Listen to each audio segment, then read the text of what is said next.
Hey, everybody. Welcome back to another week and another episode here at Double Dose of Raw Talk Podcast. I am your host, Miss D. And before we tune in to this week's episode, which is a very, very long time coming, it's been in the works. It's been part of the plan of the platform that I have here. It just so happens to fall in a time where we need to have certain conversations. I do want to mention to you guys are tuning into this episode on a Wednesday, which is out of the ordinary schedule.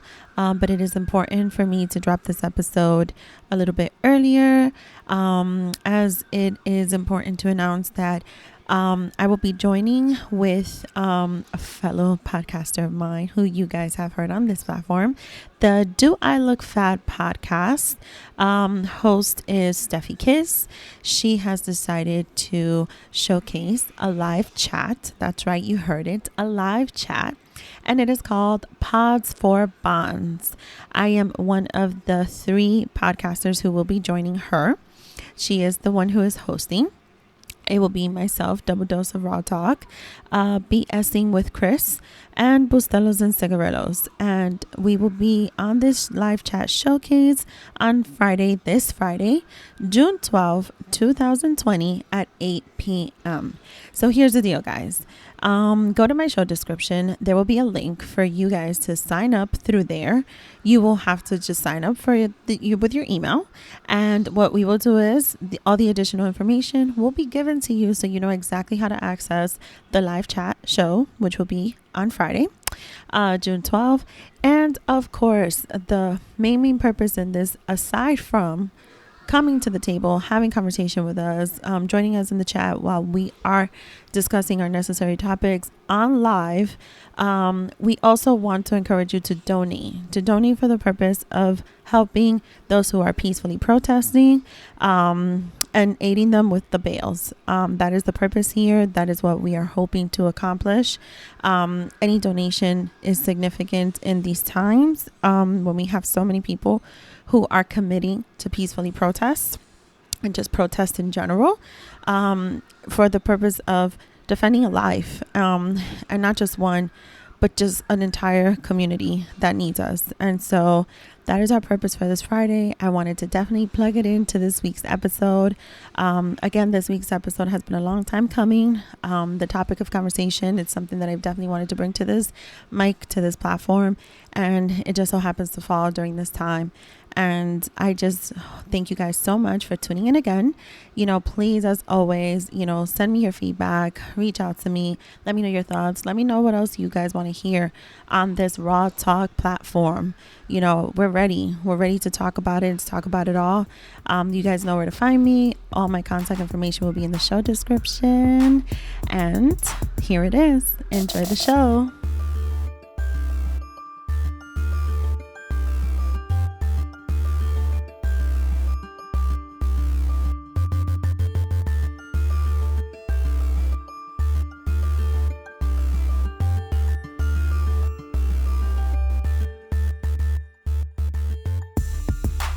Computer. All right. Okay. So you have your drink? I have my drink. All right. We are ready. And here we go. All right, everybody. Welcome back to another week and another episode at Double Dose of Raw Talk Podcast with your very own host, Miss D. And this week, you already know, I promised y'all last week, we're going to continue conversation on plenty of stuff here, because what else is there to do on Raw Talk, right? We're going to talk about it. And so I have a very special guest. Y'all not going to know her how I know her, but y'all going to know her as Carma today. Not with a K, with a C. Okay. I need y'all to get that right. And it is Sunday, the day we are recording, and we are with some drinks. And I'm going to give you a little introduction as to who Carma is. But just know that there is no raw talk without a game here. So before we dive in, we're going to hit y'all off with an icebreaker. But let's explain to you guys who Carma is. So Carma, introduce yourself. Ask my Carma. Hey, everybody. What's up? So I'm going to go by Karma today just Yes. because Yes. Yes. Yes. I Yes. am a proud Afro-Latina, Mhm. Black Dominican, and I'm happy to be here. Thank you Yes. for having me. Yes. I'm also accountant. So we're going to Mm. touch up on a few topics today, and I'm excited. I'm excited. Yes. Yes, yes, yes. And so just so you guys know a little background, I have been speaking to Karma for quite some time about coming on the show, coming on the platform to tackle a few topics. But specifically now it's just like the perfect timing because we just been diving in so much with the times we're in right now and just other topics going on. So it's just been perfect timing. So Karma just gave you like a really like two line Brief. as to who she is. But she's already aware that I'm going to give a revelations to the listeners as to who Karma is in my eyes. And so here is what I can tell you about Karma. She's fantastic to karaoke with. Okay. Let me just say that. She's great at karaoke. She could put some moves while she's on the karaoke. Okay. She has great taste in music. I know. I was there. I've seen it. She is amazing to her communities. I will say communities because she has gone from one place to another and definitely supports her areas. So kudos to Karma on that note. And she knows how to hook a sister up. I'm not going to give the details as to where exactly she's hooked the sister up, but she's hooked the sister up. You could let him know. You could let him know. Listen, we've been to the best concerts. That's all I'm gonna say. All right. She hooked the sister up. Yeah. And so I'm just grateful for her. Grateful for her wittiness, grateful for her feistiness, grateful for her ability to come here and to say, yo, let's talk about it. Because not a lot of people can say that. They just don't know how to in these times. So with that being said, I do want to break a little bit into the conversation of how you've been surviving. I've been asking everyone, just like the quarantine and just these past few months that we've all been dealing with, like how have you been coping with it? Honestly, it's been tough. Like the first 2 weeks were the toughest for me because I live by myself, right? Mm-hmm. So work to me is where I have my interaction with adults, right? My one-on-one physical interaction with people. Yeah. So being home by myself and not talking to people, not joking around with people, and just being bored was tough to just get used to. Yeah. But then I'm the type of person that I adapt to changes pretty quickly. So after those 2 weeks, I was like, I'm fine. Mm-hmm. And then some days were better than others, but just happy hours with my friends, the Zoom Mm-hmm. meetings were amazing. I think that's what helped me get through it. But other than that, just keeping in touch with my friends. I think that's what's helped me get through it. Keeping in touch with my friends. I had to get off social media the first 2 weeks because it was like an abundance of information and it was just too much. And Yeah. everyone just spoke about that. And it's like, what the fuck? Can you speak about something else? Yeah. Yeah. Yeah. I had to tell my mom to stop sending me stuff about coronavirus. I was like, stop. I don't need so many text messages from you. But I got used to it, not my favorite to work from home. I prefer to work at the office. Right. But now that we don't even know when the hell we're gonna get back, it's just like everything's up in the air. So it's just like Yeah. I gotta take it a day at a time. It is what it is, and I just have to adapt to it.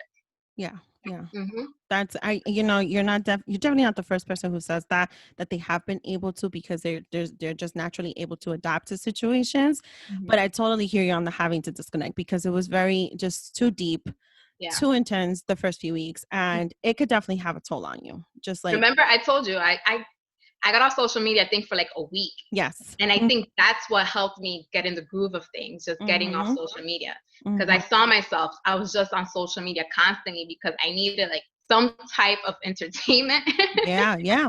because I was so bored at home. So I was just like constantly scrolling and talking to people on social media. And then I was like, no, I'm not getting any work done. I need to shut this off. And Yeah. for my sanity, I had to shut it off as well. Yeah. Yeah. And I think that's where it's kind of like we're back to square one again, right? Because of Yeah. what's Oh my going God. on. Yeah. Yeah. It's like we have no break, right? It's Yeah. like we had the death of Kobe Bryant, right? So just so people know, you and I, we've known each other for like over 15 years. But it wasn't until it wasn't until last year, almost a Mm-hmm. year to this day Yeah. that you and I became close Yeah. thanks to the karaoke. Yeah. Yes. The karaoke did it. Thanks Yes. to Mary J, right? Uh-huh. Mm-hmm. Yeah. Yeah. And but like I think we've been able to vent to one another, right? And Mm-hmm. the first time I think we were able to vent to one another was with the death of Kobe Bryant. Mm-hmm. And then we had the death of Kobe Bryant. We got a break in between, right? Mm-hmm. And then it was just coronavirus. Mm-hmm. It was like, Mm-hmm. fuck. Mm-hmm. And then we had to adapt to that, right? Yeah. And then it was hard. And it was a lot of things going on, just the uncertainty of everything, like that's what makes people a little on edge, not knowing what the fuck is going on. Right. Right. So we were able to vent about that. Mm-hmm. Yeah. Yeah. And then once people are like over coronavirus, ready to be out and everything, boom, Boom.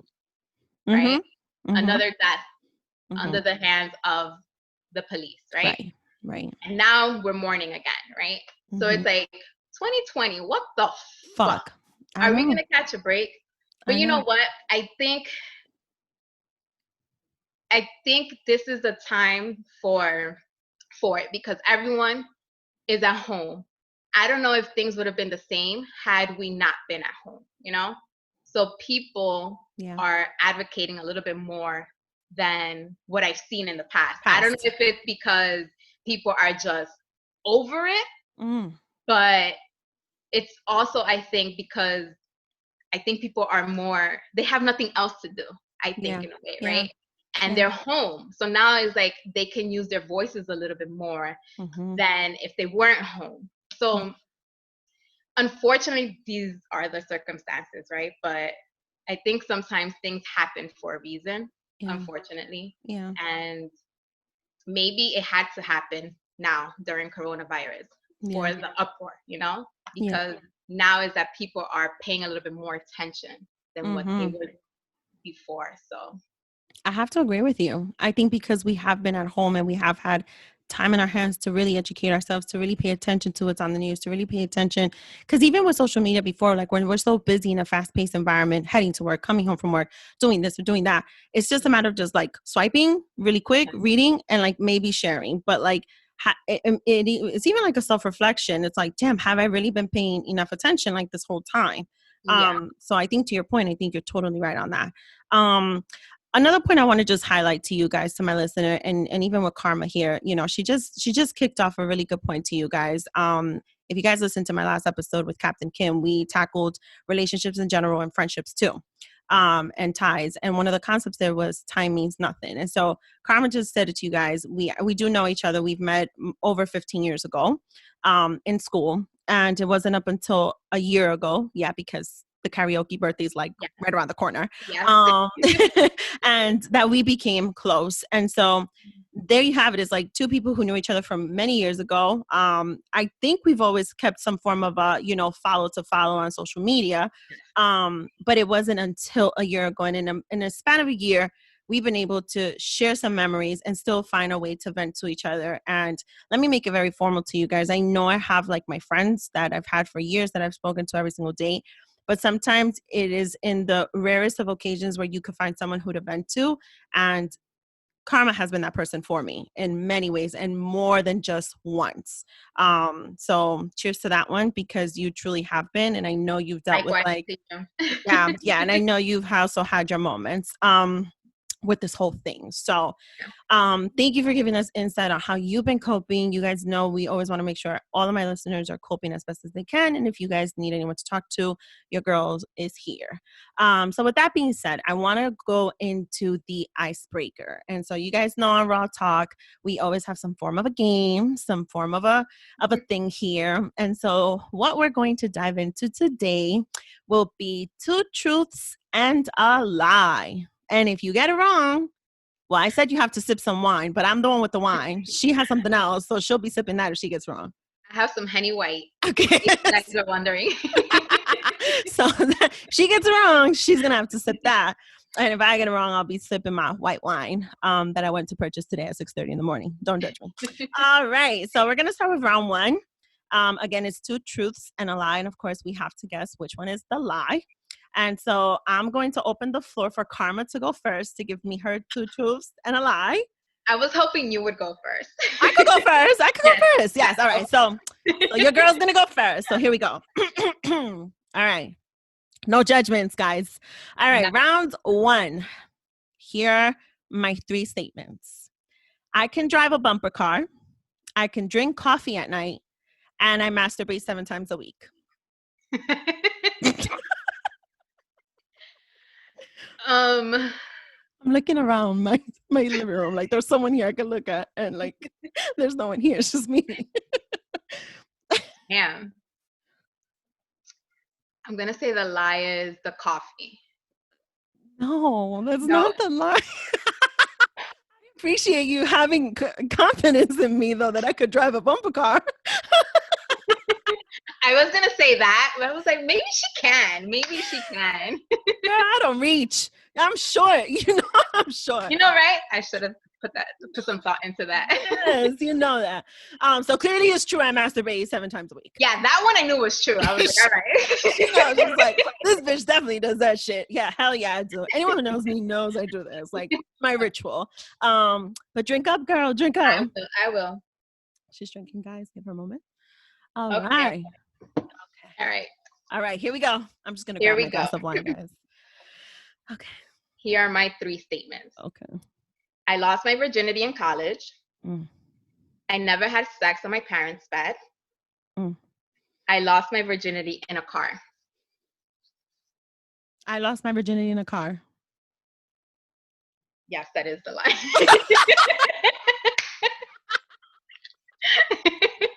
But I'm gonna drink anyway because I'm an asshole like that. So, I'm gonna drink too. thank you. You got it right. Let me tell you why. Because I've totally done that shit on my parents' bed. So. No, but I said I never have. But you never have, right? So I know that's true. You never have because I know I'm the total opposite. I know I have. So I'm like, nah, she would never. I would. I'm the one who would do some shit like that. So yeah. All right. So I got that right. I still drank. All right. Round 2. Here we go. I'm not doing no drum roll because my listeners said I suck at my drum roll. So I ain't doing this. You can barely hear it. I know. Everybody told me. I'm just going to find a sound effect or some shit like that. All right. Round 2. Ready? Here we go. I've had a one-night stand. I snuck out one night all the way to Florida. I'm allergic to pineapples. Fuck.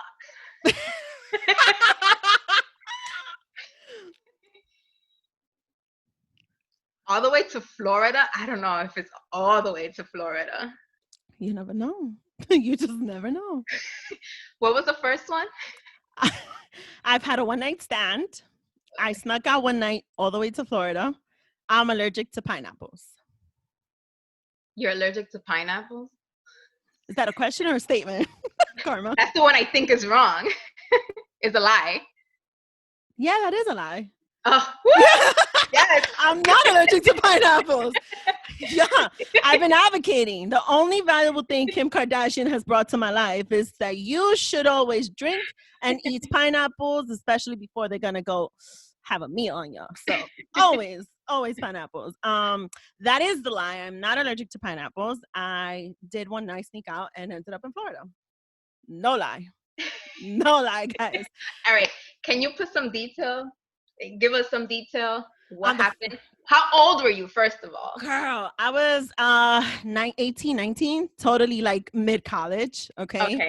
I came up with like this poor excuse of I had something to do for work after school, and it was with somebody's father. Yeah, that's a whole other story, guys.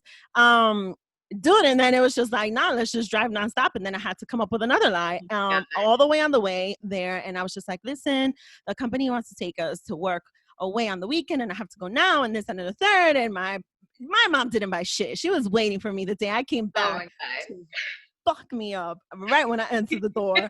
But you know what, guys? I took a chance and I met Mickey and Minnie and the rest of the class.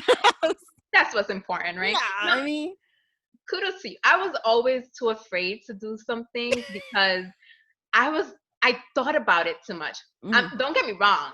I lied to my parents like crazy, especially my mom because she was OD strict with me.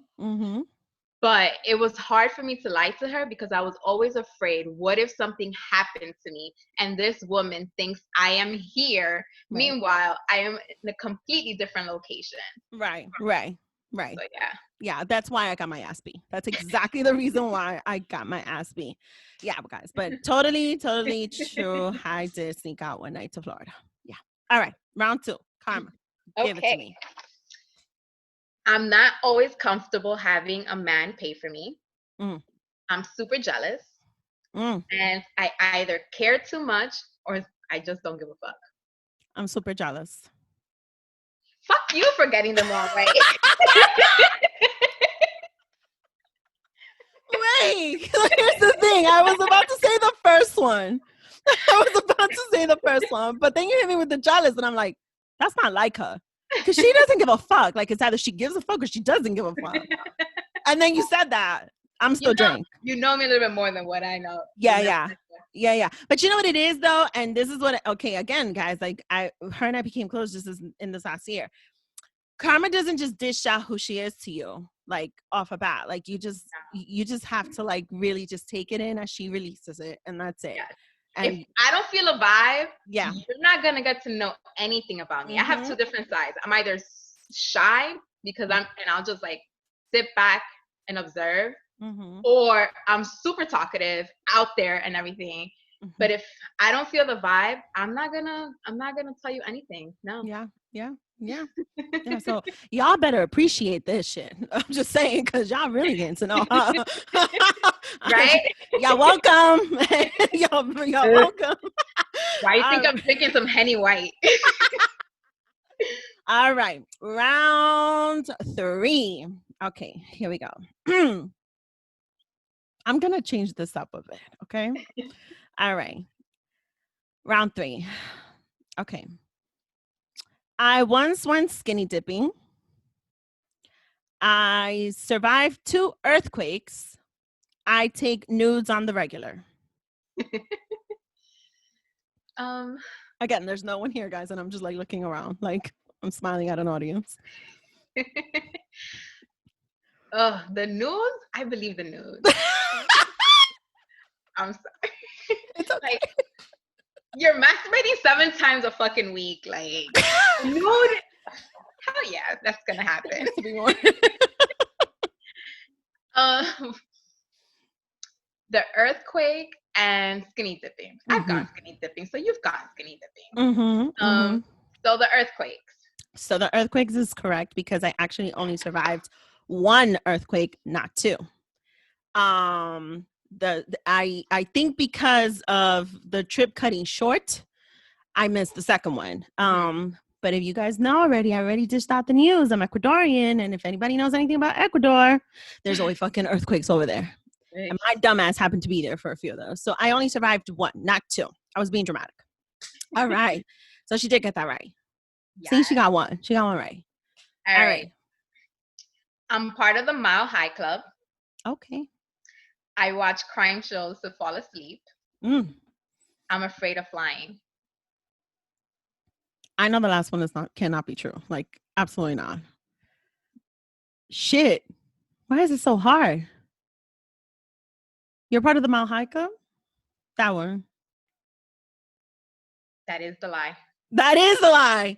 Damn, yeah. I doubted you. I'm sorry. That's fucked up. I'm sorry.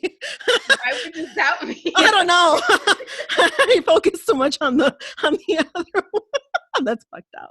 I'm still drinking. I suck at this game. I'm drinking at every round. As well. Oh my God. She's not afraid of flying because I live vicariously. I am afraid of flying. I mean, but like you're really good at not showing it. Girl, this is the thing, right? I love traveling, but I hate the process. I hate flying. I do. Here's the thing, like, I was okay for a while, and then 4 years ago, a cousin of mine passed away, so my anxiety was at 100. My friends had invited me to go on a road trip on the West Coast, right?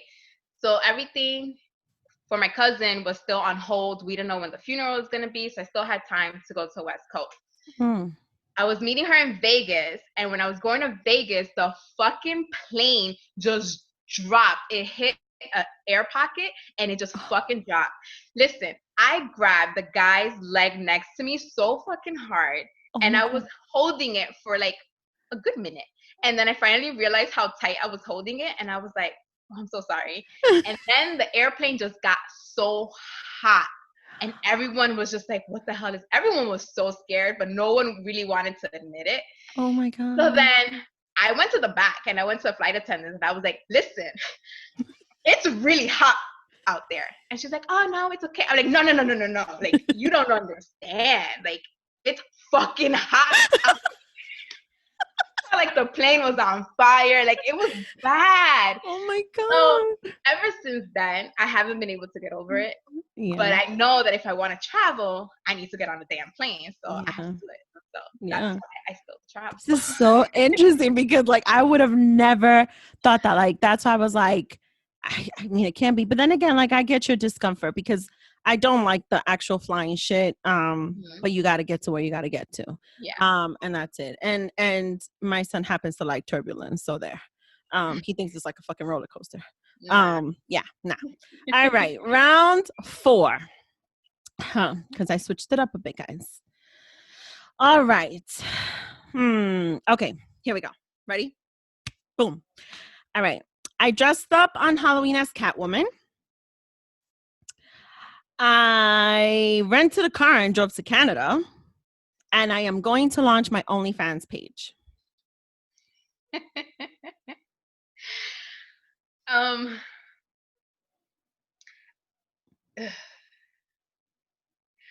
torn between the OnlyFans page and driving to Canada. Damn. OnlyFans page? That is a lie. I'm not about to launch that shit. I felt like if it were like in college, you would still do it. You know, the few people did see my boobs. So. Right? But right now, I'm like, I don't think she would do it right now. Here's the thing. Let me explain this, guys. So for one, we did rent a car and drive to Canada. That is factual. Okay. And last night when I thought about me and all the dress ups, I'm like, I never really dressed up as a Catwoman. And then I remember that one time that I did, but nobody saw me because it was behind closed doors. So that is true. But the launching of the OnlyFans page, let me explain this. Karma's absolutely right. I probably would have done this shit in college if this was in existence in college. As y'all know, many of my college fellow classmates saw my boobs when they I'm mad I wasn't there when it happened. Like, girl, there are a few people who are upset. There are a few people. Yeah, there are a few people who are upset that they did not witness this shit. I was up and down all over 23rd Street, just like popping this shit out. But here's the thing with OnlyFans today, and I'm going to say this very, very humbly, okay? People will pay to see pretty much anything at this point on OnlyFans. And so I just feel like if I was to ever be in that situation, given the fact that I do take nudes on the regular, as per round 2 or 3, I think it was, I mean, I might just do it. I don't know. I have not quite decided yet. Listen, I don't blame you. During the whole coronavirus, I was like, you know what? Maybe I could do something without showing my face. She gets me. Yes. I'm like, a little extra money wouldn't hurt. But then I'm like, damn. First of all, I can definitely not show my hair, right? Because people can be like, oh, that looks like Karma's hair, right? Right. I would definitely have to straighten it or put a wig or something. I don't know. But then I'm a little, I don't know. I want to, and I don't. I think I'm too old for it right now. If I didn't do it back then, it's not going to happen now. That's the thing that holds me back. Like, I don't know when I take nudes on the regular, it's because of my enjoyment. I don't know if I'm going to put that much effort into it to put it out there for the world. You know what I mean? Right. My podcast is different. I know it's purpose, but like my nudes are for me. So it's like, I don't know if my mind frame is quite there to switch over. Yeah. But no face, no case. And that was exactly the route I was trying to go if I really do this OnlyFans. All right, guys. So lucky you. You guys just got to know Karma and me. So last one, my last Last round. one. Yeah. Okay. I love getting my toes sucked. Okay. I'm a huge flirt. Mm-hmm.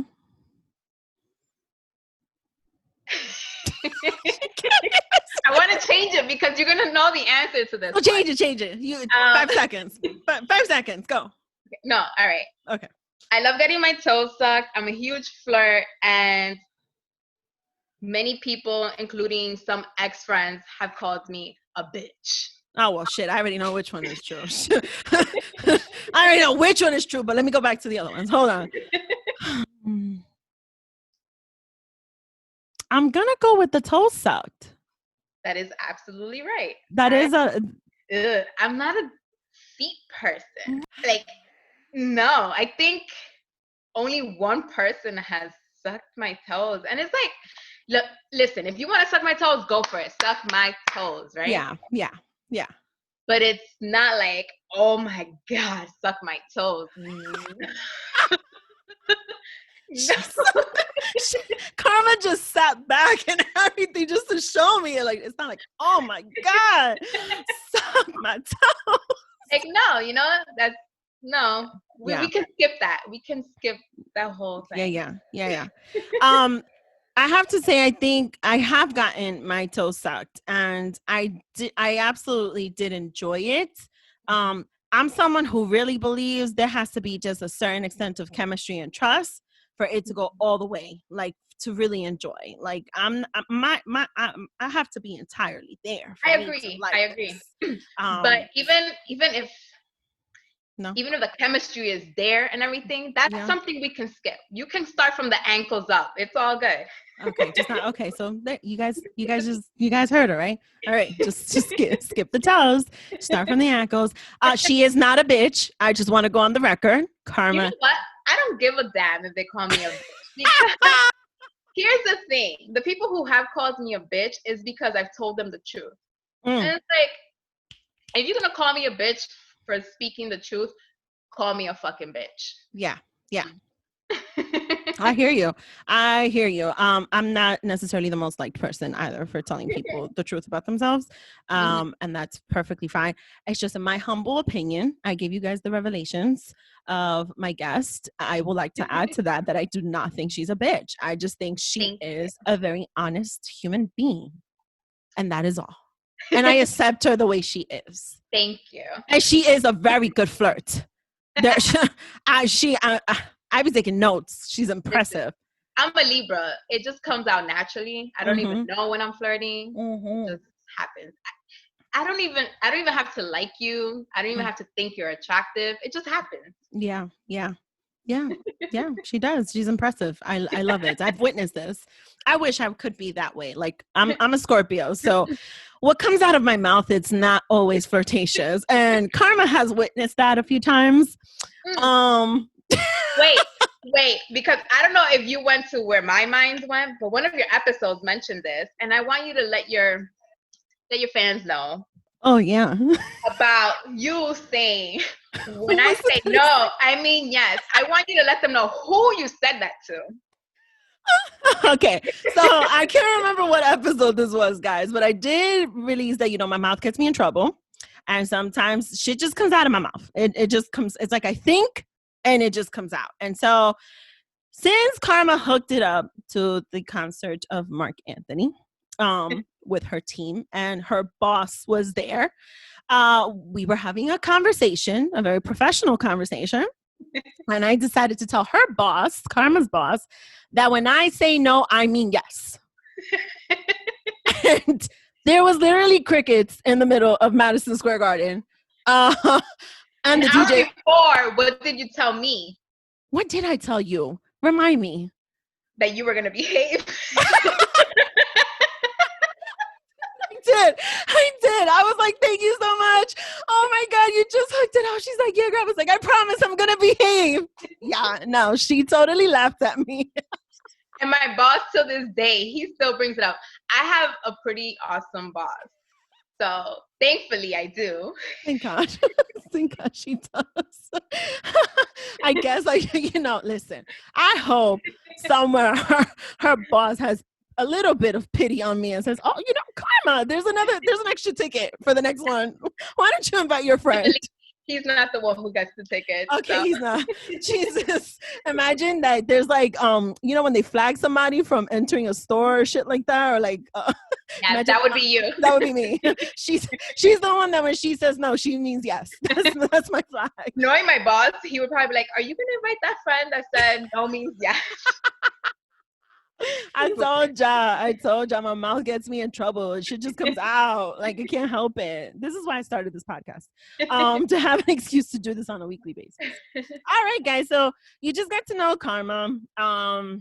It just goes to show you. I'm actually impressed of how much I really have paid attention and I know about Karma. Yes. Yeah, you see, I'm pretty good at this shit. I am. I pay attention. I do. I just gotta watch my mouth. And this has been fun. Do not at all email my podcast to know more about Karma. I'm not gonna ask her more questions. And hey, why? Maybe I'll find my soulmate or something. All right, so then you have to issue a picture with your question if that's your interest. We would need to approve this before it goes any further. All right, so we're gonna segue into you guys already know my segment of As Raw as It Gets. And this segment covers, the shit that's on the news, controversies, culture shit, or even information that we come across on social media, relationships and relationships. But for this segment today that I want to speak with Karma about, it's definitely highlighting a topic that, we have definitely spoken of. Goes back to her formal introduction. And I have titled it Afro-Latina and Proud. And so before we go all the way diving into this, I just want to be able to reference to an article that I did come across because I have been really educating myself on this term that a lot of, to be quite honest, a lot of my friends are identifying as. A lot of my friends are. It is, What Does Identifying as Afro-Latina Really Mean? It is by Johanna Ferreira. This was documented on May 4th, 2017 at the website hiplatina.com. And one of the quotes in there is from the doctor. Where's her name? Laura, that's the name. And she explained that. So what does Afro-Latina really mean? It's simple, really. It's a Latina of mixed race with African ancestry, and yet the history behind it makes it so complex. Afro-Latina isn't a term that makes you pick sides, since we're not just African or solely of Spanish European ancestry. It is a term that was specifically created to recognize our complex identity because the Black side of us was silenced, in many cases, even denied for centuries. Okay.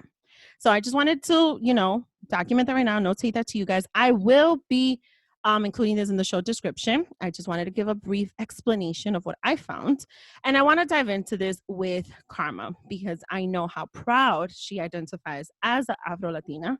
And again, I want to know what this has been like for you from when you finally said, this is how I'm identifying. This is me. That's where I want to dive into with you and your journey till today. Okay. So before I get to when I first identified with being Afro-Latina, let me take you back. Take me back. All the way back, right? Elementary school. So I like I said before, I am a Black Dominican. Even though when you see me, I am very light skinned. As some of my friends want to say, I'm white. No, I am not white. But I have a Black Dominican father who always accepted his color, who was always proud of his color. My grandmother, his mother, also a beautiful Black Dominican woman. I have a bunch of Black Dominican aunts, cousins, all of the sorts, right? And from my mother's side, it's crazy because a lot of people have asked me if I'm mixed, right? And in a way, yes, I am. When you look at my mother's side, I have a grandmother that is blonde, blue eyes, right? And then her husband, my grandfather, was more Taino, dark skin, right? Right. And then from my father's side, he has a Black Dominican mother whose ancestors are from Haiti. Mm-hmm. And then his father is white, whose ancestors were from Spain, right? When I say white, I mean light skin. Light skin. Mm-hmm. He's Dominican, right? Mm-hmm. Um, so for me, looking at my dad, it was always like, my dad's black. I grew up in Queens, Corona, Queens, right? Mm-hmm. And back in the day, Corona was predominantly black, Dominican, and Puerto Rican. Mm-hmm. And back in the day, it was either you were black, Dominican, or Puerto Rican. It wasn't like if you identified as Dominican, you also had to identify as black. It was Mm-hmm. actually the opposite. Like if you said you were black and then people found out you were Dominican, it was like you're not black. And that's what happened to me. Mm-hmm. So 99% of my friends were black Mm-hmm. when I was in elementary school. And I remember being in the cafeteria, and I don't know how this conversation came up, but I was like, my dad is black. And they were like, your dad is black? I was like, yeah. They were like, oh shit, I didn't know your dad was black. I was like, yeah. And then somebody asked, but wait, aren't you Dominican? And I was like, yeah. And then like, and then I said, but my dad is black. And he's like, is he Dominican? I was like, yeah. So they completely dismissed me. And they're like, he's not black, he's Dominican. So then Mm-hmm. out of respect, I never identified myself as black because they dismissed it. Mm-hmm. And I didn't have the education or the knowledge that I have now to say, but wait, I am. These are the facts. And they didn't know any history of DR for them to know that I can Right. identify as black, right? Right. So as a kid, I was just Dominican, right? Mm-hmm. But I always knew I was more than just a Latina. I wasn't just Dominican, like my Dominican friends, they didn't have the hair that I have. They didn't have the features that I have, right? Right. So to me, like deep down, I was always proud of being black. I just didn't voice it. I wasn't vocal about it because I was being respectful to my black friends, right? Mm-hmm. And then it was sometime in my adult life that I came across the term Afro-Latina. Okay. And when I heard it, I was just like, there you go. That's it. That's how I identify as an Mm-hmm. Afro-Latina. I am both African American and Latina. And Right. that is so much easier to explain than, yeah, I'm a Black Dominican. I know I'm mad light skinned, but trust me, look at my dad, look at my grandmother, look at my aunt, look at my cousins. Yeah. Yeah. I think it's easier to explain than just saying I'm Black Dominican when I'm super light skinned. Mm-hmm. Mm-hmm. But yeah, I wish I would have known more history of DR so I can tell my friends then and there. But unfortunately, I didn't have that history. So Right.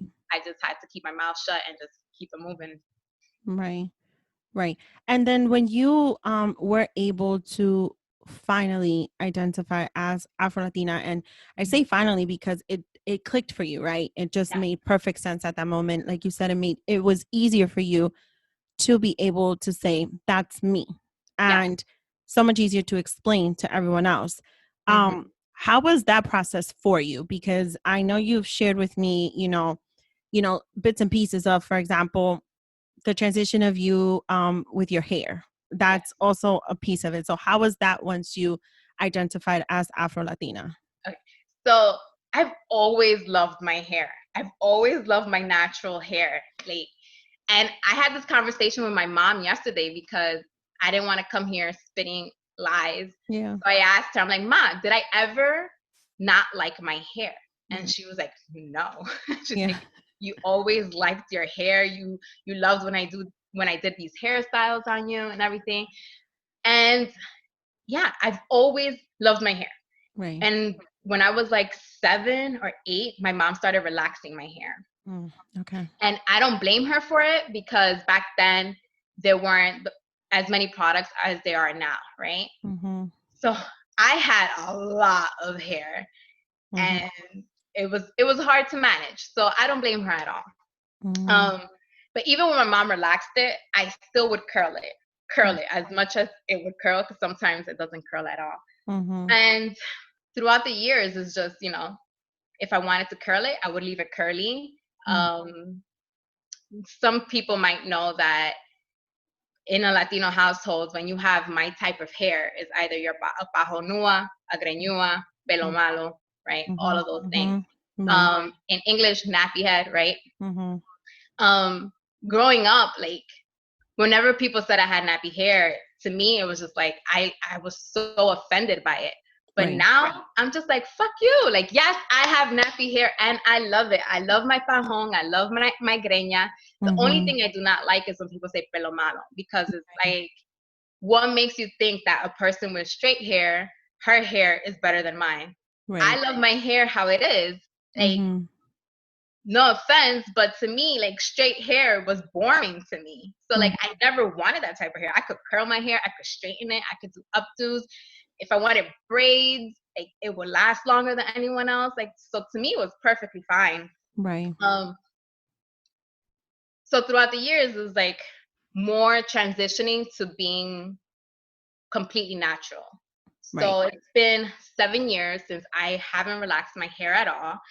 And whoa, when I tell you that was a process, whoever has gone through that process knows. Like my edges, whoo child. Like Yes. my edges were so bad. Like my hair looked like it was just a pillow. Like it was just like a sponge. It was bad. Like It was my bad. hair just, if you think my hair like shrinks now, no. When I was going through the transition, it was bad.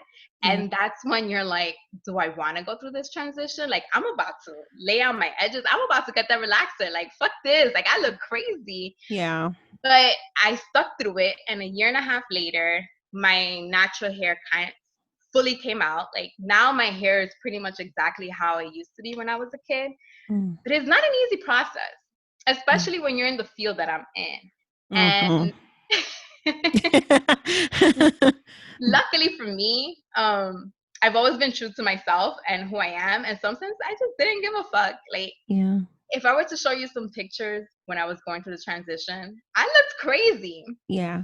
But it was tax season. A girl didn't have time to go to the salon, and plus, I didn't want that much heat in my hair, so I needed to go to work looking crazy. I didn't care. Yeah. Yeah. Yeah. So it's not an easy journey, and I know that some of my friends are still going through the journey, Yeah. and it's all about patience, Right. because it's you look at yourself, you're like, oh, ooh, child, Yeah. these Yeah. edges, they don't look right. Right. And I know that to be true. Again, I have plenty of friends who identify as Afro-Latina who are going still through their hair journey as Yeah. well because of everything you did explain, like what it was like growing up, with the relaxers and that entire process and then becoming an adult and saying, no, I'm gonna leave my hair the way it is. I'm gonna grow it out. I'm gonna leave it natural. And I mean, everybody shares their journey because first of all, it is beautiful to see the journey. And second of all, it is a process. It is an actual process. And for me it's like for me it was just like when you look up the term, there Mhm. is an image that's attached to an Afro-Latina. There Yes.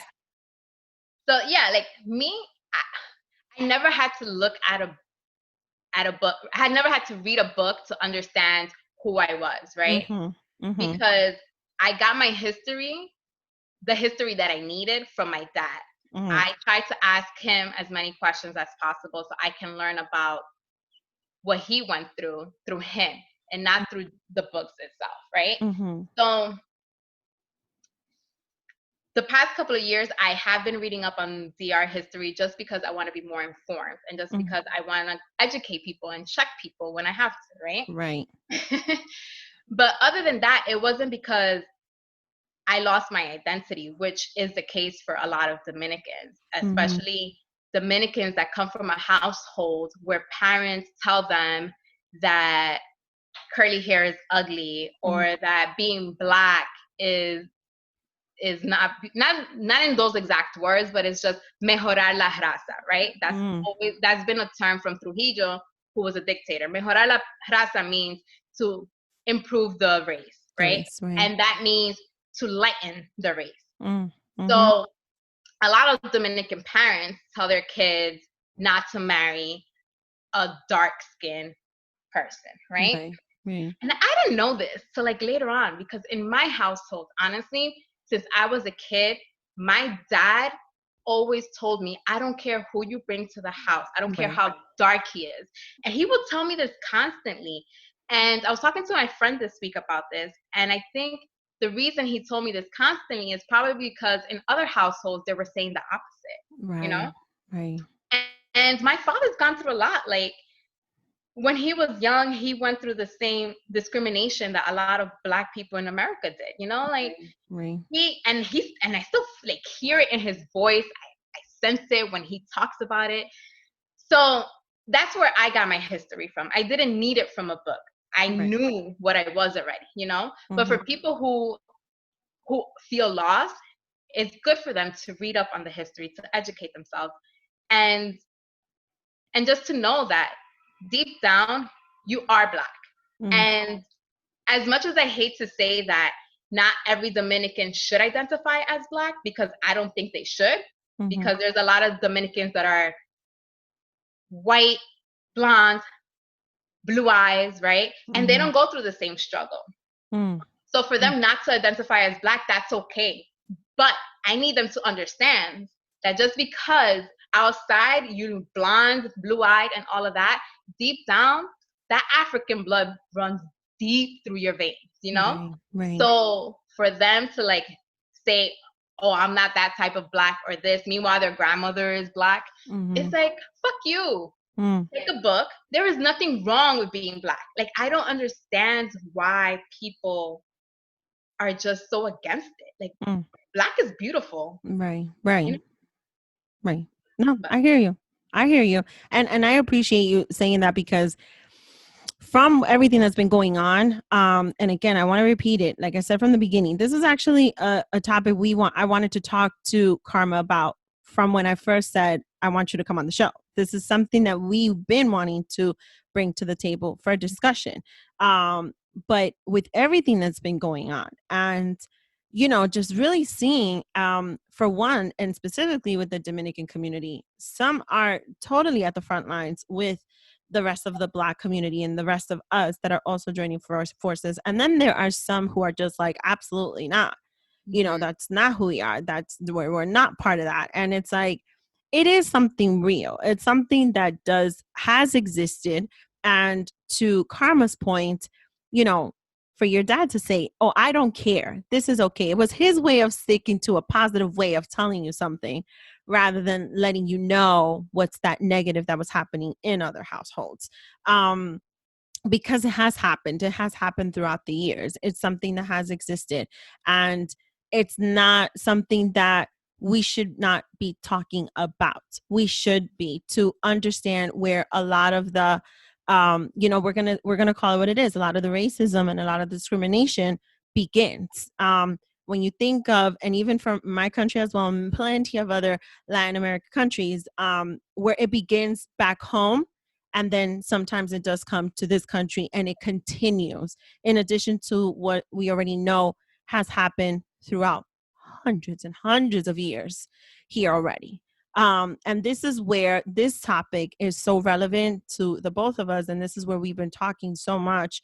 And we wanted to dive into, because the other side of things is, and I'm going to say it for the purpose of discussion and conversation, I have encountered some people and I have seen them, be it because they're hurt or because, the reality is there is racism in this country. Some people also don't understand how Latinos can also identify as Black.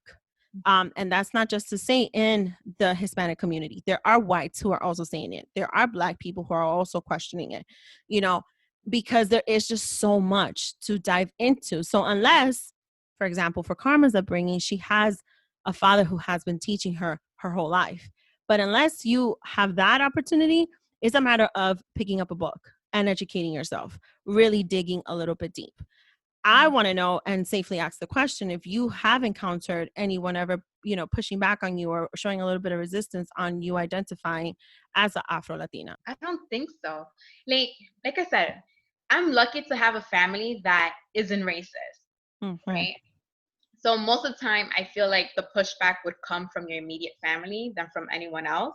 Mm-hmm. Because when others see me, right away, they'll be like, oh, yeah, I get it. You know, Got it. like a white person, like, oh, yeah, I get it. A Black person, now they'll be like, that makes sense, right? Mm-hmm. But back then, that term was never, you It was never not. heard it. Right. To me, it's a new term. Maybe not like new within the year or anything, but it's still relevantly new, you Yeah. know? Mm-hmm. Mm-hmm. If I would have known that term back then, I would have been using it since I was a kid. Right.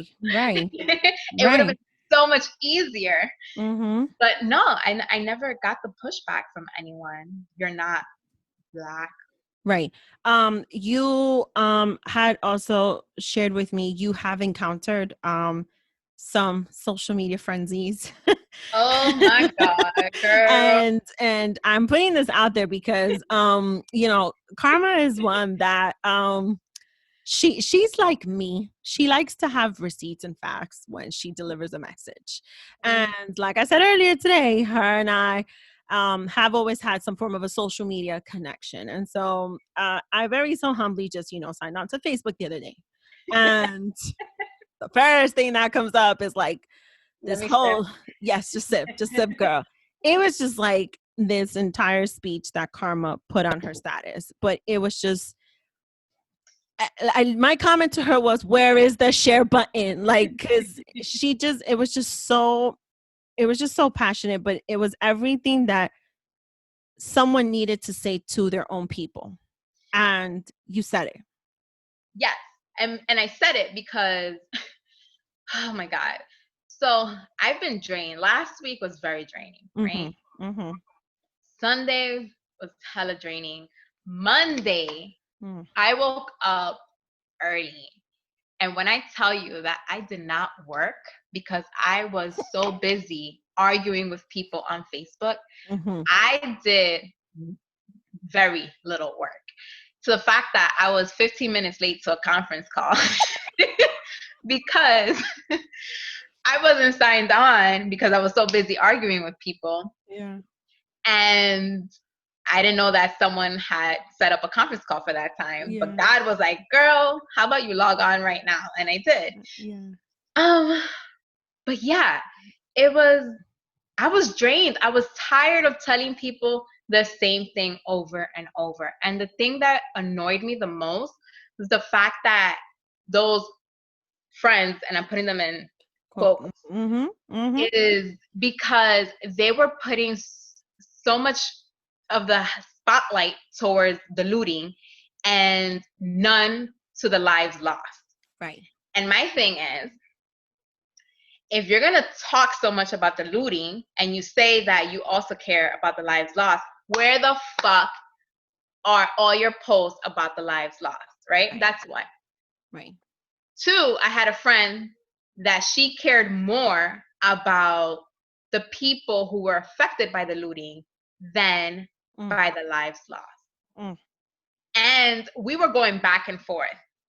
And she just couldn't choose which one was worse. And I couldn't comprehend that. How? How can you not choose which one is worse? Like, it's all materialistic. The people affected by the looting, that shit is all materialistic. The people whose lives are lost, that's a fucking life. You can't bring that person back. So how the fuck can you not choose between one or the other, right? Right. To the point that I sent her a message and my voice cracked because I was hurt. I was hurt. Her dad is Black. And then, mind you, her sister was coming at me with some bullshit. She called me a liberal. What the fuck does this have to do with politics? First of all, you know nothing about me. You know nothing about my stance in politics. Nothing. This has nothing to do with politics. This is about right and wrong. Like, what can you not see?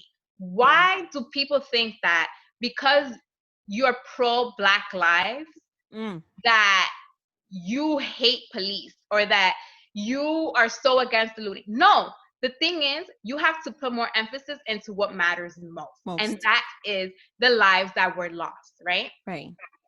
And then her sister tried to say that I was part of the problem. Part of the problem? Why? Bitch, like, no.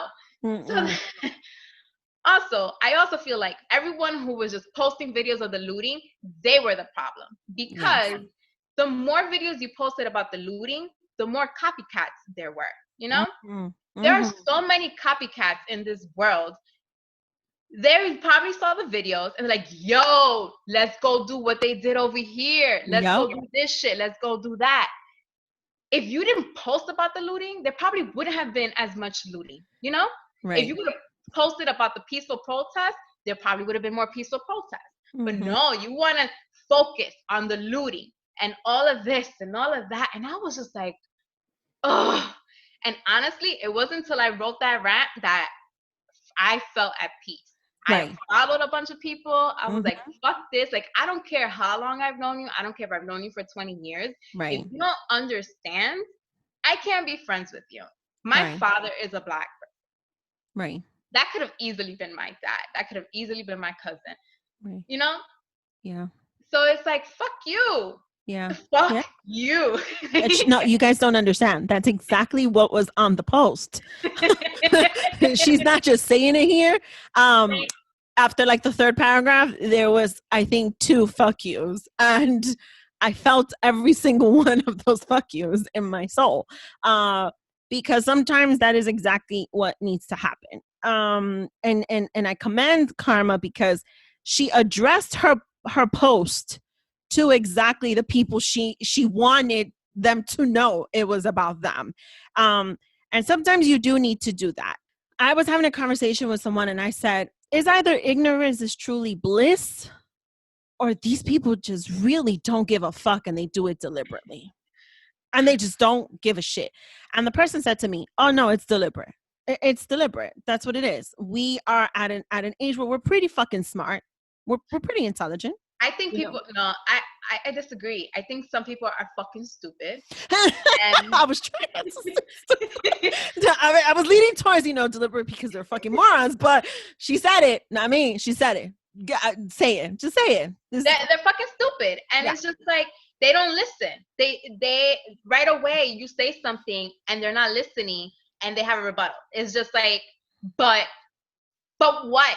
Did you hear what I said? No, because you're already ready with a fucking excuse. Like, listen. Right. Listen. I have no time. Monday and Tuesday, I spend so much time arguing with people. It drains me. Yeah. So I don't care. I don't care if I have to do that. I will call people out. I called someone out today. She is my cousin's brother's wife. She's older than me. And she put some shit up. I was like, nope, I'm not going to hear it. Yeah. In Yeah. Spanish. Whatever. Probably a bunch of grammatical errors. I don't give a fuck. I know you understand what I said. I'm going to say it anyway. Here's the thing. I was talking to my mom about this, right? When I was 9, 10 years old, I would argue with adults about racism.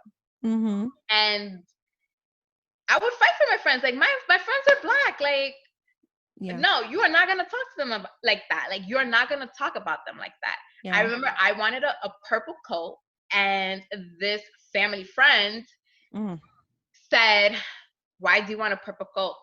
Why do you want a purple coat? Ese para lo moyo. Moyo for Dominicans. Yes. I don't know if you use the same term. I don't use it, but I know it. Okay, is black people, right? And not a very good term. Right. And I'd be like, the fuck you mean? Like, purple is a fucking color. Like, what the fuck? And I wouldn't stop. I would just keep on. And if he came with something, I wouldn't shut up. Right. And my mom would have to be like, all right, Carmen. But yeah, so what makes you think that if I could speak up at 9, 10 years old, that I'm not going to speak up now? And don't get me wrong, my mom telling me to stop is probably because it was going nowhere, because my mom is another person who will put people in their place. Right. And she's light-skinned like me, but she has a black husband. So. Right. Yeah, absolutely. No, absolutely. I'm with you on that. I've always been the one to be told that I fight with everybody, I argue with everybody, and I'm always debating. So be it. So be it. I have never changed. This has been me my whole life. And just like you, it's like, I always say, like, I think it's the fact that growing up, for those who don't know, come to a public New York City school, you're going to see a whole mix. And Queens is a melting pot, like Queens in itself. So you grew up in Queens, I grew up in the Bronx, but Queens, I know, just had all diversity in New York City public schools. And I love that I grew up in Queens. Right.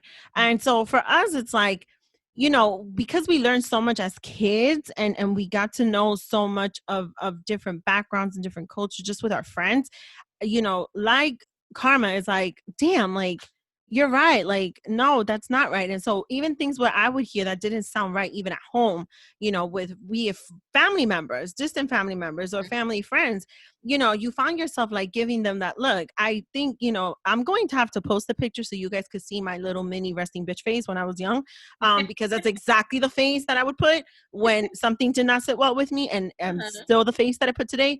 But that is exactly like my first reaction is to give you that look, and I scrunch right here in the middle of my goddamn eyes, and Yeah. I'm about to say some shit to you. Mm-hmm. But my point to that is I think it's important for everyone to know that, for one, while the conversation should not end, and it needs to keep on going on more levels than just what we have to put at the front line. And the front line is that Black lives do matter, and Black lives matter, period. Okay. Yep. And all Black lives for that too, because, with the recent news that, a trans woman got attacked or things like that, all Black lives do matter. But there's always so much more conversation behind that needs to get brought up. It needs to be talked about. It needs to be put on the table, and it needs to be addressed. Yep. And like Karma, I too have gone on a deleting and blocking frenzy. I have. And honestly, I don't know what took me so long to do it. I don't. Again, to the point of having a conversation with this person that I did, he said, I've been blocking people. Like, I've been doing this. And it's like, I admitted, and I said, I haven't. And I think I need to like really reevaluate certain people and like just start the blocking and start the deleting, because it just like you were hurt, it hurts me that someone can go, and I'm not going to say who the someone is. I'm pretty Do I sure. know the person? No, you don't. Okay. No. But I do know he has listened to my episodes. I'm not going to say his name. I'm not going to say his background. But it was a materialistic thing he posted, and he was so hurt at this burning materialistic thing. And I read all through 58 comments. Matter of fact, I sent you the screenshot. I sent you the screenshot of what I said. Okay. Yes. Okay. And after I read everything that I read, everything that everybody was trying to explain to this person, everything that everybody was trying to make him understand, it was just like I had to say my piece to that person. And I was just like, he still didn't get it. He still responded to me. He still didn't get it. And then I signed on to Facebook, and I saw that that I think it was one or two of his friends did not like my comment. They laughed at it. And then I saw their background, and I said, oh, you're one of them. Okay. Block. Immediately it was like block and block. So I don't fucking know you anyway, and you can save your laughter somewhere else. Because once again, we go back to the people who just don't get it. They just don't get it. And I was trying to be nice and saying, I think we're pretty smart, but maybe they just don't get it. No, it took Karma's point, they are fucking stupid. And that is just my opinion. I do believe he listens to my episodes. I do believe he's been a supporter. Thank you so much for being a supporter. But this is the raw talk content that comes to this table. And if it's not to your liking, I guess you could press stop. I don't know. But yeah, that's just where my emotions are. And I wanted to bring that to the table with Karma, because I do wholeheartedly, and I have been voicing it out on my platforms, on my social media, there is deeper conversation that needs to be had. And my encouragement to everyone, especially when it comes to our Latino community, everyone should get very educated with where all their backgrounds are, all their ancestries are, your journey to coming to this country, and then educate yourself on the entire history of this fucking country. Please don't just speak out your ass. And not just this country, but I feel like you and I were both born here, right? So we kind of have to learn about the history of this country, and also the history of the country where our parents were born, right? Right. And it's unfortunate because the history of this country, I feel like it's half-assed, the information that we get, right? Hell yeah. And we don't learn about that until we're older. We're like, wait, that's not what we learned. Like, Christopher Columbus was so fucking great. No, he was a fucking rapist. Yes. So there's a lot that we learned as kids that we have to relearn as adults. That is not the correct information. So it is to us to pick up a book and learn the real history of this country, right? And then if you also identify as a Latina, it's always good for you to know the history of the country that your parents are from, right? Yes. Yes. And I'm stuck with history. Like dates don't usually stick with me. Mm-hmm. But for the past couple of years, I've tried to like read as many books on Dominican history as possible. I haven't found that many books. Mm. I've been reading more essays that people have written that Mm. I've I've been able to, learn. But then at the same time, there's also people who argue that it's not true. Mm. Okay. Because DR is also, they're going through their own shit. Like, Yeah. oh God. I know they So are. like, I know. here's the thing. Here's one history lesson that I do know. Let's The go. transatlantic slave trade began in Santo Domingo, Mm. which is the capital of the Dominican Republic. Mm. In the 1500s, the first known slaves were brought to Santo Domingo 100 years before slavery began in Virginia. Mm. So for people who think that Dominicans aren't Black, Mm. here's your history. Mm. And it's not just for Dominicans who don't think that they're Black, but there's other people who don't consider Dominicans Black. Black. Like, Mm-hmm. DR had the first slaves, you know? We Mm-hmm. went through this before the US went through it 100 years before. Mm-hmm. So again, like I said earlier, even if you don't identify as Black, you need to understand that the African blood still runs deep in your veins. So Mm. stop denying that you're Black. Like, okay, you don't identify as Black, but stop saying or stop not like being for the movement, Right. Black Right. lives matter. Like, Right. that's it. So Yeah. why are you so against it? Right. Just be proud.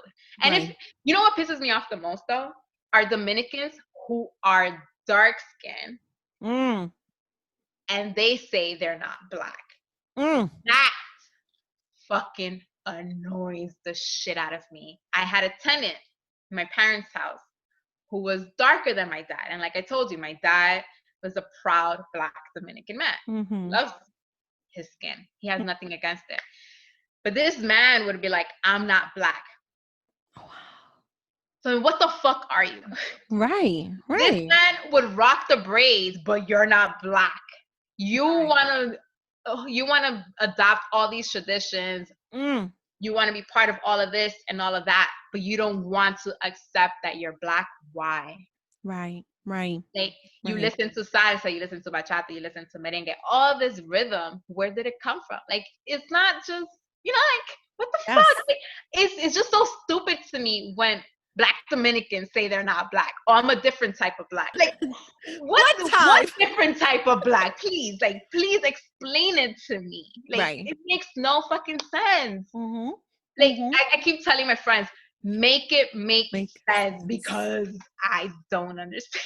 No, it's true. It's so fucking true. And this is why, like, listen, this is why for me, it's like, if you guys didn't understand already, my respect for Karma goes way, way before all of this has happened. But my respect to her in this is because I don't feel a lot of people speak up the way they need to. And what Karma is doing is not only addressing the issues, but educating the issues. And she is kicking back that questioning to the people that need to be questioned in reality. Those that are questioning their Blackness are the ones who should be questioned in return. Like, explain to me what type then that you are. Yeah. Explain it to me, because there is no different types here. So what the fuck is it? And I understand your frustration too, because for a quick second, just for a quick second, let's put the fact that we are Latinas, let's put that to the side. And let's put to the side right next to that Karma is someone who identifies as Afro-Latina. Let's put to the side that, we too have had our own experiences. And some of us even have immigration stories and immigration journeys. Okay. Let's Mhm. put all that to the side. The simple fact that we can breathe, have a heartbeat, and we walk and talk makes us fucking humans, right? And so just with that in itself, it goes back to what Karma's point is. How can you just be okay with what has happened? And attached to that, your denunciation to the fact that you are Black, denying your Blackness. Like, that's where I think it just becomes even worse. That Oh yeah. to this event, I'm calling it an event because I'm being very sarcastic because someone calls it an event and I chewed their fucking head off. Okay. I don't know if that person is listening to me right now, but sorry, I had to say it. To this event. Sorry, not sorry. Yeah, sorry, not sorry. No, fuck that. To the murder of George Floyd. Okay. They attached all of these issues to it just to justify them saying, I'm not Black. No, that's not me. I'm not part of that. Absolutely not. When all you needed to be was a fucking human and just say, no, that is fucking wrong. Exactly. And Black lives do matter. Period. That's where I wanted to dive so deep into this and still give the platform to the reality that Afro-Latinidad is something that's real. It does exist. It is something that plenty of my friends do identify as. And to the point of Karma's, it's so many have said, like, it just makes sense for me now. I feel like this is me. This is who I am. This makes perfect sense. And it's so much easier to explain. Some of them have kids. It makes it easier for them to even explain it to their kids. You know what I mean? Like who they are and how they identify. And that's something that, you know, you have to learn how to embrace it and appreciate it and love it. How heartbreaking is it that you just can't love yourself? Like, this is who you are. It's part of who you are. And it goes way back. And with that same token, once you learn how to love yourself, maybe then you will learn how to love all of the Black community, all of them. And just saying, like, come on, we are all in this together. This is how raw I wanted to get with this conversation and this piece of Karma sharing so much when it comes to her journey and who she is proud of who she is. And I wanted just to give you the platform. Is there anything else you would like to add to that piece before we segue into the next segment? You mentioned about loving yourself, and it's funny because my cousin reached out to me this week, and she has 2 kids. We grew up together. My cousin has like straight to wavy hair. She is not an Afro-Latina, right? Her kids have curly hair. And she reached out to me and she was like, she has a daughter and a son, and she wants them to embrace their hair and love themselves like I did when I was a kid and like I do now. And it touched me. And I was like, wow, like I didn't realize that, you know, how much that meant to her and just me being me, because honestly, this is me. And no matter where I am in the workforce, because being in the workforce and having this hair is not usually accepted, especially back in the day.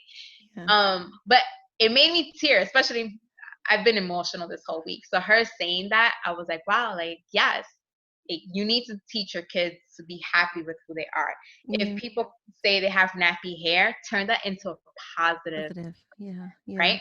Like, don't let nappy be a negative term, because usually when people say nappy, right away it's like ugly hair, right? They've attached that. Yes, like, no, nappy is beautiful, you know? Yeah. Nua, that's beautiful. Greñua, beautiful. Right. You're not gonna say pelo malo, right? Right. So it's just like, yeah, you have to love yourself. You have to be true to yourself, and you just don't have to like fit in. Like, don't worry about fitting in. Just be you, and you'll fit in where you have to fit in. You know? There's so much attachment to it, and I'm not sure if we translated it, but pelo malo means bad hair. That's exactly what that means. And there's just, again, that was also part of this conversation. I wanted to put out there the stigmas behind the identifying of the hair. That plenty of, you know, like Karma just said herself, and even with other friends, like family too, like they grew up with the stigma of the hair, and it's just so not fair. It's absolutely not fair at all. Speaking of stigmas, like when it's curly hair, it's unprofessional, right? Especially back in the day. Like now, curly hair is more like a trend. Whatever.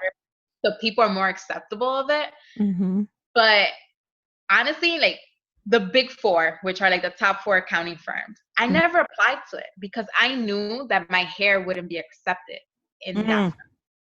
And I was not about to just keep my hair straight just because they wouldn't allow it, you know? Right. I probably would have been fired because I would have probably been rocking my curly hair, you know? But in the accounting field, it's hard. It's hard. Like now it's a little bit easier, but back then it's just like for my interviews, I would always go with my straight hair, right? Because right away they would just like see you with curly hair, da da da. Yeah. The only interview that I've been on with my curly hair is the job that I'm in now. Yeah, a lot of people don't understand what it is to have curly hair. They want to say that it's not beautiful, Yeah. that it's unprofessional. And believe it or not, in the Dominican Republic, if you wear your hair curly, you cannot wear your hair curly to work. Really? Yes. My cousins work at banks, they work in offices, and they're not allowed to wear their hair curly. And that to me is Wow. crazy. So that's actually perfect timing that Karma shares that with us, because it actually leads into and segues perfectly into my double or nothing segment. And as you guys know, this is a segment where we go on a rant and we keep it very, very raw, and we take another shot of having one more thing to say and having the last word. And with that being said, when keeping it professional, I have titled this Latina Accountant, Fashionable, Classy, and Sassy. And we're going to lead right into it with the concept of you went on this interview Yeah. with your curls, and that is exactly where you are. Now, you just shared a little bit with us about how not applying to the top 4 accounting firms because of that factor. But Mhm. just in general in itself, the industry you're in, you are a woman, you are a Latina, Yes. and then your curls are out. Like, talk about it, because you know that I think we talked about this way in the beginning, this whole rumor about accounting is boring, and like, forget it, like, give it to us, rant it out. Yes. So as soon as people hear accountant, it's like, oh, you're so boring, or you're an old white man, right? Right, uh-huh, But uh-huh. listen, if you know the accountants that I know, accountants are not boring. We are pretty fun. Catch us after April 15 or on April 15, and you'll see how Yeah. fun we are. Mhm. Being in this field has been quite interesting. I Mhm. started in this field my senior year in high school. Mm. My first job was in an income tax agency. Mhm. And I honestly feel like because of my personality, I've been able to fit in, quote unquote, fit in with the rest of the people, especially the men in this field, Mhm. because I've always known a little bit about sports. I've always been able to drink. I can handle my own, right? Mhm. So my first boss, he loved that I could talk sports with him. He loved it. And he was an amazing mentor. When I got into corporate world, it was it was different. It Okay. was a lot of gossiping, a lot of different people, and me noticing that I'm the only Latina in the room, and not just Latina, the only Afro-Latina, only Black person in the room, right? Yeah. Yeah. And it was, I wouldn't say it was like the most difficult in my field, but it made me sad to see that not that many people were the same skin color of me, the same ethnicity as me. There weren't as many Black people, none of that, right? Yeah. And I was like, where are my people? Whenever I saw a Black person or Latina, I was just like, yo, that's my buddy right there. Like, Right. give them the Right. nod, like, what's up? We in this together. Understood. But it's hard to be a woman and a woman of color, right? Mhm. In this field, a field that is predominantly male. And Mhm. to be honest, I almost didn't even come into this field because the reason I knew about this field was because of my classes in high school. So I went to Newtown High School in Queens, right? Mhm. And I was in the Business Institute. Mhm. And one year, people were getting called for their classes for the next marking period. And all the girls were coming down for stenography. And stenography was with my guidance counselor, who was really strict. And then all the guys were coming down with accounting. And I was like, okay, the guys are getting accounting class next marking period, and the girls are stenography with our guidance counselor. I love that woman. I owe her a lot, but I did not want to have another class with her. Right. So when it was my turn, she was like, oh, you're going to have stenography, this, and that. And I asked her, I was like, can I have accounting instead? And she was like, oh, you want accounting? I was like, yeah. She was like, okay. And she gave me accounting. And I fell in love with accounting. And that's when I knew junior year that I wanted to be an accountant. Yeah. but I didn't know how, you know, like alone in a way I would feel. Got it. But because of my personality, I don't feel like I have to fit in. I just do my work and let my work speak for itself, right? Right. And I'm not gonna change who I am. Yeah. I am who I am. You're gonna accept me or not. Like that's it. Um, I had a boss who would talk about my hair, and he would say that the closer we got to April 15th, the bigger my hair got. Okay. Oh, okay. Which was true. But again, it's just being true to yourself, being you, and no matter where you are, even if you're the only one, just Mm-hmm. speak up. Like if someone says something that you don't agree with, don't be afraid to speak up. Like Mm-hmm. if you lose your job over speaking up, I feel like it's a right reason to lose your job for. Right. I wouldn't let someone disrespect me in my job. And Mm-hmm. I feel like because of my personality, because I accepted who I was, and I know how to joke around with people, I can laugh at myself. Mm-hmm. So other like if you make a joke, I've heard that joke plenty of times. You're not gonna offend me. Like, Right. Right. I've Right. heard that already. Like, Yeah. but no, like being true to myself and just accepting who I am. And even if they didn't accept the curly hair, I still brought it. Yeah. And there were people who were amazed by my hair. A lot of a lot of white men. They'd be like, "Oh, did you change your hair?" I'm like, "Nope, it's still my hair. Same hair, Yeah. Still the same thing. same hair. I just straightened it, or I just curled it, I just put it up." But Yeah. it's hard to manage in a way.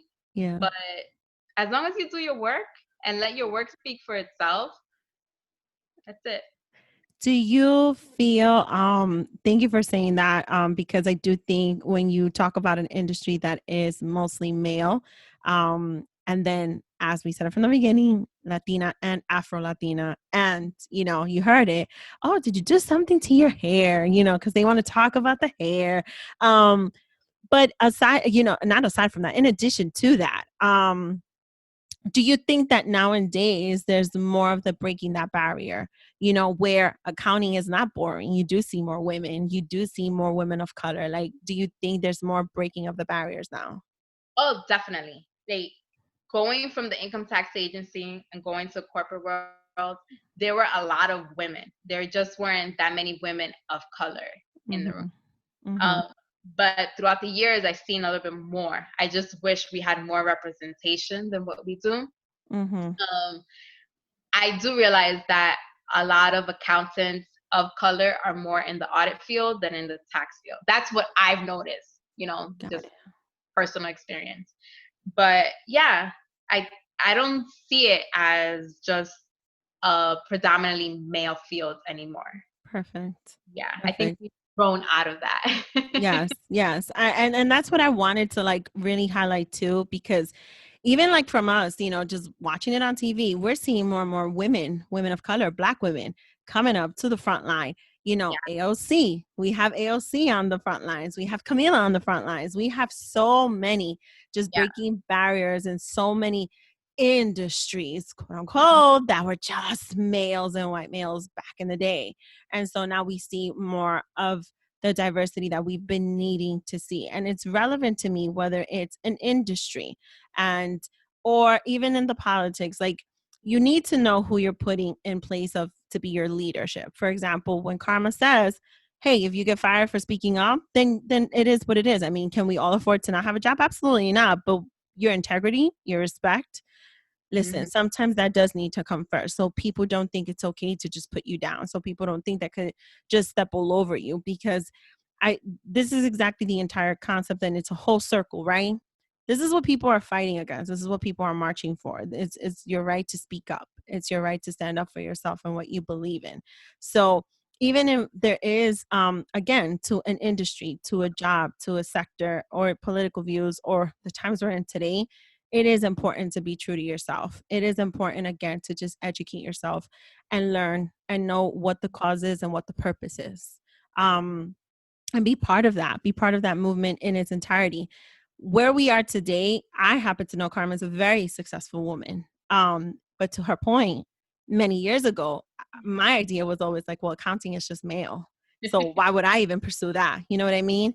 And I actually happen to know when her passion first started because she shared that with me and I loved it. I was like, oh, you started all the way from, she said, no, screw your stenography class. I'm going over here. Since back then, she was just like, nope, this is what I want. And I just found that to be so, it's just so amazing. Like, you know, if when for me growing up, it's like when you're asked, what are you going to be? You know, you're given such little options, and then it's like you take another route. I'm in healthcare, but I'm not a nurse. I'm in hospital administration. You know, I'm part of big dogs. I see it that way. You know, you see a mix. You know, you don't just see men on the front line. There are women even in administration too. So, you know, that's something that is different, something I didn't always know existed in the healthcare industry, because all you knew was the doctors who were mostly men and the nurses who were mostly women. That's all I knew. But it is different. It is a different route, and it is a different way to be successful. So that's why I wanted to dive in a little and give her the platform to rant, because some of y'all be thinking that accountants are boring, and they're not. Karma's very fun. And she knows plenty of others who are pretty dope too. Whether work, anywhere you are, in public places, I mean, we're seeing it more and more. It's still continuing. It's still happening. There are people that want to put a stop to us. There are people who don't want us to succeed, who don't want us to live, period, a peaceful life. Yes, as a threat. Yes, exactly. Exactly. And the idea here is that the conversation has to continue to know that you have to stay strong, that we are all in this, that there is support. And we're here to see this through together. You know, something that Karma said is, this has always been me. This has always been me, and I've never changed. And it's like, if you are that type of a person, then go be on the front line. Go be on the front line. Go be that type of person for people that you've never met before, but you know you're there sharing the same cause. You're there sharing the same purpose. If you know you're that person, go be it. Go do it. Go do something about it.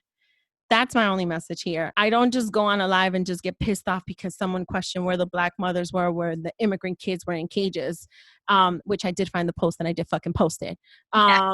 Because I was not going to do it. I had to. Like, I just have such an issue when people just talk out of their ass. Oh, I can't, you know, I'm a better person today. The new Daisy, the new Misty is so much better than the one that was 4 years ago. I promise, guys, but I just, you know, sometimes I get triggered. But I needed to have this opportunity to talk to someone who felt alike. You know, while we are Latinas, we have different stories, we have different journeys. But we saw eye to eye on something, and we were able to vent to each other. And I wanted that transparency, and I wanted that comfort.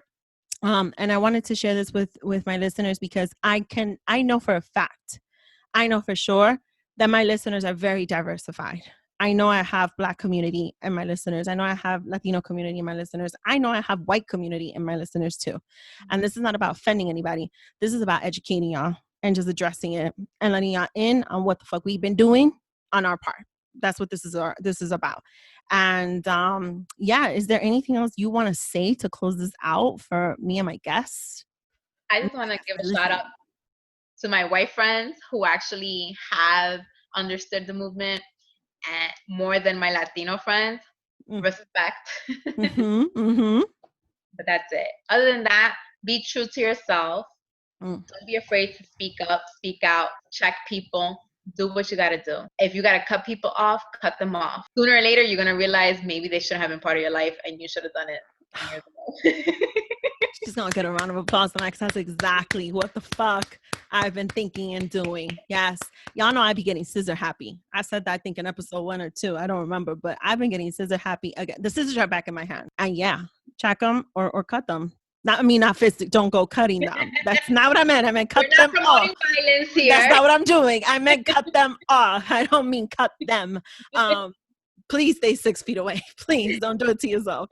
But yeah, thank you, Karma, for coming on my show, coming on my platform, speaking your truth, speaking your piece, giving my audience facts. That don't sound like I said facts, right? It's facts, right? I've been having issues with my fucking facts. Okay. She gave y'all some facts, and through her messaging here on my platform, she spoke to a few of y'all that may know people who don't fucking get it. And so the best thing I could tell you is, just like I said with Monday's episode, don't even bother downloading it. Just tell them to listen to it. This is about just getting a message across. So go on YouTube, go on platform, don't bother downloading it, but just share with your friends. There's some people who have journeys and information that could probably open up your eyes a little bit more and make you understand why certain things are important to know and to learn, and why this movement does matter. And this is the commitment I'm offering to you guys, to continue conversation in every way possible that we can, to dig deeper, to bring it all out, and bring you people who are equally comfortable to do so as well. Can I say one thing? Sorry. Of course, yes. Don't be afraid to change your mind if you at first did not understand. Just because you didn't understand at first, it's okay. We want you to read. We want you to educate yourself. So if you didn't understand at first, but you understand now, it's okay. Yep. Be vocal about it. That's the point. Like, it's okay to change your mind, you know, for a good thing. Like, if you change your mind the other way, maybe not, but change it our way. Yes, like, listen. I think we forget to listen. We're so quick to respond that we forget to listen to others. And this is one big thing. People want you to educate them. It is not for people of color to educate you on what is going on. It is for you to be able to pick up a book or read something online and just try to understand and listen to what's going on. Don't expect people to explain it to you. That's draining. And people are drained and exhausted, and they don't want to deal with this. They don't want to deal with explaining to everyone. So what the fuck this is. Do the work yourself, put some work. If you've changed your mind, awesome. It's perfect. That's what we want. We want people to understand what's going on. If you didn't understand at first and you're understanding now, kudos to you. Yeah, absolutely. Thank you again, Karma, for coming on this platform, for having me. Yes. Yeah, I'm going to work so hard to convince her to come back on the show. I swear, because y'all heard her. She's like, this is what she is. This is how you're gonna get her. I really again appreciate you coming on this platform, giving it the raw talk that we just did. Any questions, of course, you guys know how to reach out to my platform, to my show. The email is there. It's always attached. It's always in the show description. Give us your feedback. Give me your feedback. Let me know what your thoughts are. If you have any more questions that, if it takes because you need help with anything of resources, but I have no problem doing it. But just like Karma's point is, like, don't expect our Black people, our people of color to just be the ones responsible to educate you. You need to seek it, and you need to want to find out, and you need to be interested and do it yourself. You already know this is another week and another episode here on Double Dose of Raw Talk Podcast with your host, Miss D, and we will listen in next week. Bye. Bye.